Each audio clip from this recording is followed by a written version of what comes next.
समुद्र मंथनाची कथा तुम्हा सर्वांना माहितीच असेल। जेव्हा देव आणि दैत्यांनी एकत्र येऊन समुद्र मंथन केलं तेव्हा फक्त अमृतच नाही, एकूण 14 दिव्य रत्न या समुद्रातून बाहेर आली।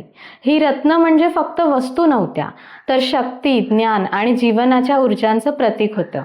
चला त्याबद्दल पटकन जाणून घेऊया। देवी लक्ष्मी, कौस्तुभमणी, पारिजात वृक्ष, कामधेनू, ऐरावत, उच्चश्रवा, अप्सरा, वारुणी, चंद्र, शंख, कल्पवृक्ष, धन्वंतरी, हलाहल विष आणि अमृत। तर ही होती समुद्र मंथनातील 14 दिव्य रत्न। यातील कामधेनू गाय आणि ऐरावत याबद्दल आपण यापूर्वी जाणून घेतलेलंच आहे, परंतु इतर जी रत्न आहेत त्याबद्दल आपण सविस्तर जाणून घेणार आहोत। त्यासाठी साहित्य मराठी चॅनलला नक्की फॉलो करा।